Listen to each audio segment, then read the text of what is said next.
that will take questions. Raise your hand for questions. We'll come around with the mics. Thank you. Very thankful for this week. This opportunity we got to go against Boston College. They got a real good football coach, Bill O'Brien, one of the better coaches in the country. He's coached at every level. He's done a good job, Super Bowls. I mean, his resume speaks for itself. I think his staff, Coach Will Lawings, who he has as the offensive coordinator, Tim Lewis, and then Matt Thurin. They got real good. This offensive coordinator, defensive coordinator, special teams.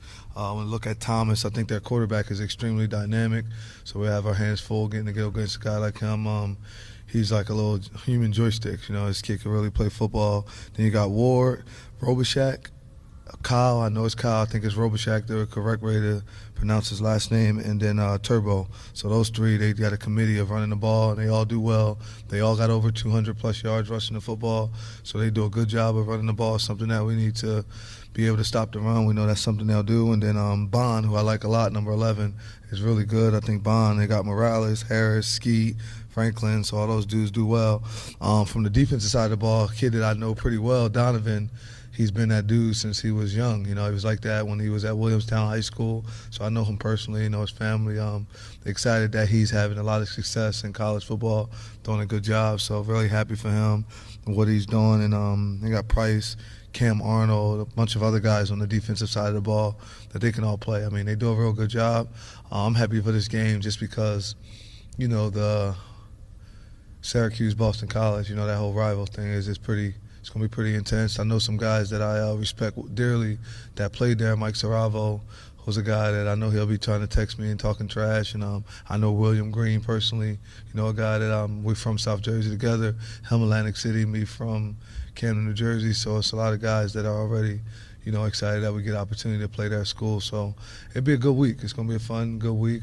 Great. We have to have a great week of preparation, but excited to have this opportunity to compete against Boston College and their fine staff. Questions? We'll start over on the left side with Syracuse.com if you're ready across the front. Fran, we saw Zed was at the game on Saturday and got to be around. Just, I guess, when did you know that he was going to be there? Did you know, or was it as a surprise? I kind of knew. I mean, I better know. I'm the head of the program, so I knew he's working his way back in. Hopefully everything works itself out and see how it all goes. So he's back around like full-time now and with you guys? Yeah, just working his way back in, just getting everything to go, and just hopefully it works itself all out for him to be able to get back on the field within the next few weeks. What was like your first conversation back with him and kind of some of the words shared? I don't know. Like some things is like, what would you want me to say? Hey, I called him. I said, how you doing? He said this. You know, we're just happy that he's coming back. You know, I'm excited that he's get the opportunity to be back with us. He's back with the team. I know my face when I got a chance to see him on the sideline at the game. I was just extremely happy. I was very happy, thankful for him. Just happy that, you know, him and his family was able to push through all the stuff that they had to push through and get back. I was happy that he was able to go be there for his family. Because sometimes family needs you, even though we've became a family, we're his extended family. But his family was in their need of just having them all together, and happy that he was able to do that. And we're very thankful, though, that he's working his way back with the team. Chris, then Brent. Fran, a couple guys that weren't in uniform on Saturday. I wondered if you could share sort of their health status. Yassine Willis, Dennis Jaquez, and Carlos Del Rio Wilson. Probably be the same thing again. They'll probably still have the same attire on this week that they had on last week. But they're not completely back. Willis is working his way back. He's almost there, but when you know he had a slight high ankle sprain, it's kind of hard to deal with, and he's a running back, so he has to cut, got to do those things. But he's working his butt off. Dennis is almost done with what he was going through, so I think he got another week or so. And then Carlos has like an injury it's kind of long. It's pretty long lasting. It could have him out for the year possibly. We're not sure, but he's been working his butt off though. Thank you. Fran, we saw Jackson Kennedy get in at kicker. That's your third kicker this year. Is it his job now, or are you still kind of evaluating during the week who looks the best and that's who kicks for you? Hey, can you kick? Unfortunately, I can't. Yeah, if you could kick, like it's just how it is in our organization. It's always open. Everything's competition. You see different guys on the defensive line going in, different linebackers, different secondary guys. I mean, it's always competition. So if you're not on your A game and someone else happens to be on their game, we try to make practice like the game. so that helps. And I thought he competed the most the last week and a half. He had the best showing, so when it was time to go into the game, we had confidence because of what he'd done in practice to put him in, and that worked out for us. We'll go on the right to Dan, then Christian. Fran, Kyle McCord obviously has led this season in a lot of national categories. He's been first in the country in certain categories, fourth in others. He's had a lot of support. He's also had a lot of criticism. How have you seen him as a leader on this team through the games that you've had, kind of navigate through the love and navigate through the criticism? Even kill. He just stay the same. We don't really worry about that. Just focus on his family and what's in the building, because at the end of the day, that's who's going to be there with you through the ups and the downs. You know, nobody's really around during the downs, and I think he understands that his family will always be there. I think the kid has unbelievable faith, so he's going to always lean on his faith, leans on his family, and then he locks in on our football team. I mean, he is our leader, so we just all there together. We just stay the same, He's the same guy every day, though. Yeah.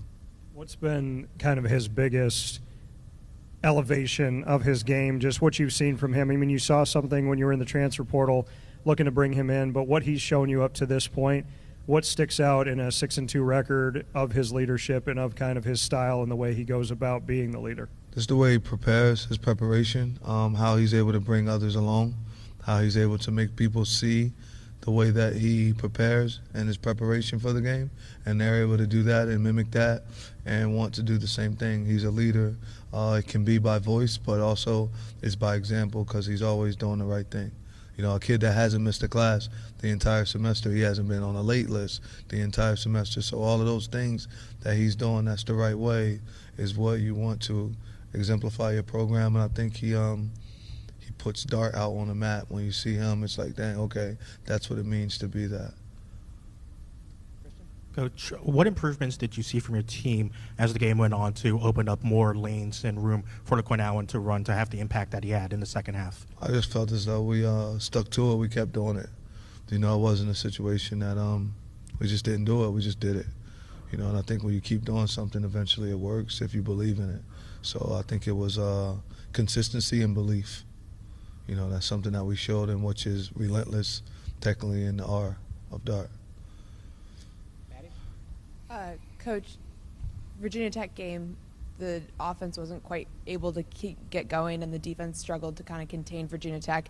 Headed into the Boston College game, you know, what are maybe some of the things that the team's working on, and, you know, points that stick out to you about Boston College that might be points of, you know, discomfort or struggle for you guys this weekend? We just got to go stop the run.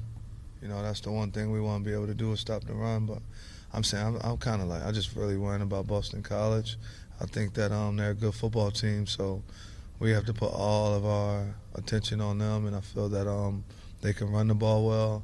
I think their quarterback has a good arm. He could throw the ball deep, you know, and he takes advantage of doing that. I think that people aren't paying attention to how well he can spin the ball and he can run. So, you know, there's a lot that gets done with it, but we just got to be able to focus on that. And then on the defensive side of the ball, they have like an NFL scheme. So, you know, they're sending and doing a lot of stuff. You know, it's different guys blitzing. I think they do a good job up front of disguising who's going to blitz and when they're going to blitz and how guys are dropping and things of that nature. So it's going to be a big game. It's going to be a good game. It's a rival, right? You know, we talk about it being a rival, and I'm excited about it. I get a chance. Fran Brown gets a chance to go against the great Bill O'Brien. So, you know, I'm excited for that opportunity. WAR and then Samantha and back. Coach, obviously you guys came back from down 18 this week. What would you say you felt like was the turning point of the game this weekend? I don't know. I just know we won. I just want to move on. You know, like when we lose, I'll be wanting to move on. When we win, I want to move on. I want to do the same thing. I just think the turning point was the fumble at the end of the game that we got. And then it said that we won. So before that, it was just good football. I don't know. I just want to move on because I don't want to be a hypocrite and want to keep talking about the past. You know, we're just going to continue to learn from it. Overtime. You know, once it went into overtime, when they took the knee for the last play, and then we knew we had overtime, that's where it's like, all right, I know y'all can't beat us in overtime. And not saying them, but just differently, you know, and just different stuff that happens throughout games that, like, you know, our band was out there doing their thing, and They was kicking in the middle of our band. Like, I don't like that. Those kids go to class. They practice every day. They doing all that. So when I seen that and I heard that, I was really pissed about that. Like, don't nobody disrespect our band, and do those things. So I'm happy it went the way it went, But honestly, I'm ready to go play Boston College. And that's no disrespect to their coach or whatever like that, but it's certain things you don't do, and you don't disrespect Syracuse band when they out there doing that stuff. So that's kind of how that went. Hey, Coach, thanks for taking the time. I just want to know, a comeback win like that, does that make you think that the Dart philosophy that you've been preaching all year long is working in those moments? Or what aspects of Dart do you see in a win like that? Relentless and tough. I think accountability, because early on things aren't going the right way. So just being accountable, relentless and tough. Just being able to do that. And I think it's all for, at a certain point in time, you got to start to become detailed when things aren't going the right way, like the bus. First touchdown, the deep pass they threw to get down there, one of our guys didn't go to the right half of the field. Everybody think it was the corner, but that's not how it was supposed to be played. So we weren't detailed in the things that we were doing. We weren't holding each other accountable. I started to make sure that I held everyone accountable, and I think that we just held ourselves accountable. We started to live what we do. I think we practice hard, so just kind of went back to practice, go back to the basics, and let's just follow Kyle McCord. Kyle's the leader. LaQuint's a passionate football player. Fadell, Marlowe, and those guys on the defensive side of the ball. Be the leaders that you are. And I think when your leaders are doing things the right way, then it goes. And that's what I'm hoping they do all week. Like today when we go to practice, the leaders got to lead the right way. And when dudes aren't doing the right thing, they need to be held accountable, And they have to practice all the way through the practice, which is being relentless. Finish it all the way through and just show toughness when you don't want to do stuff. Consistently being able to do that, which is, are you committed? Do you care? And can we trust you? It's just actions, So just being able to do that. It's a great question. Yeah, hey, Coach. What's up? Arande had his first catch not till midway through the third quarter and only finished with 2. What's the importance of getting him involved more early this week against Boston? Man, I just want to win. So if that means he got to catch no balls and we win, then he just don't catch no balls. Like, I guess you say balls. But if he can't, if he don't get the football thrown to him and we still win the game, then I'm cool just as well as he's cool. But he just got to he'll do other stuff. We know how to get him the football, know what's needed to get him the football, and then he just got to catch them all too sometimes, It's different things that goes on, but he's a really different threat, so people kind of double him and do other things. It opens it up for other people because you do have a Rondé on the field. Coach, you mentioned several times getting the opportunity to go up against Bill OBrien. What have you sort of learned about yourself and how you can prepare your team in order to, face an experienced coach like that in a rivalry match like this? I just focus on me, though. I was just saying that because I know him, and he's a good dude or whatever. He's a really good coach and has done that. But, yeah, I'm just focused on me. I'm going to do the same stuff over and over. I ain't changing up because of how I do it, and just make sure I prepare our players the same way and be able to focus. And I don't want to make it about Coach OBrien. I'm going to make it about Syracuse football and the way we do things.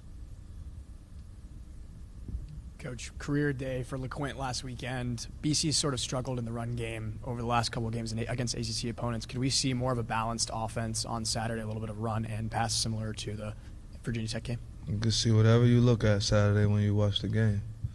Whatever's needed for us to win a game is what I just want us to try and do, We have to try and take what the defense gives us. So whatever that may be, then that's what we'll do. And if that means keeping LaQuint involved, then that's what we're going to do. If it means having Kyle McCord run the football, then that's what we're going to do. Whatever it takes to win, that's just what we're trying to do. We want to win by all means. We just want to win. I just want to win. That's it. Fran, what are the keys, or maybe what are you emphasizing this week to make sure this team gets out to a hot start against BC and doesn't fall into a hole like the past 2 weeks? Tackle. We just got to tackle. We got to tackle, we got to hit, we got to tackle. We got to be able to tackle.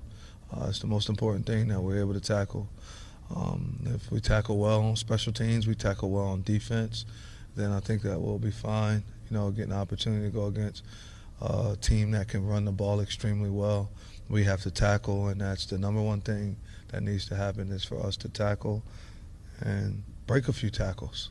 here and there. So then that way things will go its way. But we just got to tackle. That's the number one thing that I'll say.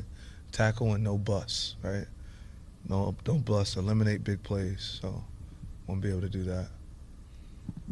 Fran, how's King Joseph Edwards progressing in his freshman year, and do you see him playing a role in the pass rush or in any defensive form down the stretch? He's been playing a role in the pass rusher. He's been doing it. He just got to get to the quarterback now too, right? I think that it's everything, and I talked to King about it. I got to keep maturing King, so I got to keep doing a good job with maturing King. I talked to you about it. Like once you take in 3 steps forward, you can't go backwards. You got to keep going forward and keep being able to do that on and off the football field. So King's going to constantly be challenged by me right now. King is extremely dynamic, one of the better pass rushers probably in this entire conference. But I just got to keep challenging King to consistently do everything right, You guys like the football part of it. I like the classroom, and he's done okay in the class, but I just like everything. I like to, were you there on time? Did you do this? Did you go to the dinner? Did you go to do that? Did you do this? Like all of those things count, because when I tell you to go 3 steps up the field and then he say to get back inside and then you go 4, well, you was late to class. You know what I'm saying? So it's different things that we have to get him. And you got to remember, King's a true freshman, right? Young, still just turned 18 years old. So it's a lot that he got to keep learning and keep doing. But I think that him and Coach Nick are doing a good job working together. And King will be well. He's doing good with us. But I know guys wanted to see a lot more since he had the 3-sack game and all those things. But he has to do well in everything in order to be able to get those opportunities to go do that. I mean, that's just how it is. You got to live right to get things. So when there's success with no sacrifice, you need to run or figure out really, really fast how to work really hard so I could get what I just got that I didn't earn.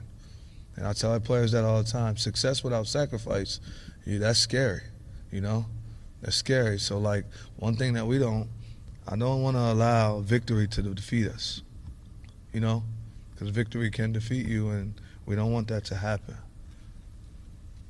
Take 2 more for Coach. We'll go Maddie, then finish with Chris.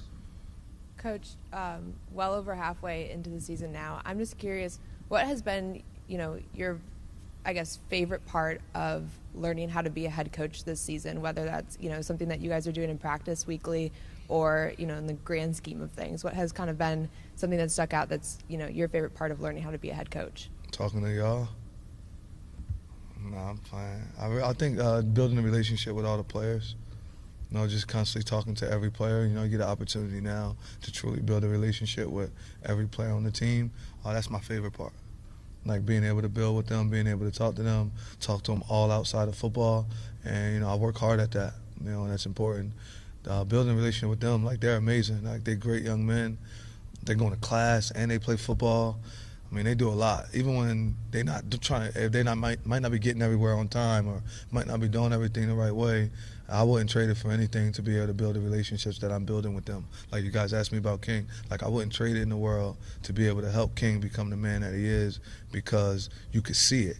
You just want them to see what you see already and for it to go faster, which unfortunately doesn't happen that way all the time. But I think my favorite part is building a relationship with all of the players, and then with the coaching, trying to build a relationship with them. But you know how it is. Coaching is kind of a little bit different, because I kind of it's business, and guys don't know how to still be cool outside of the business part of it.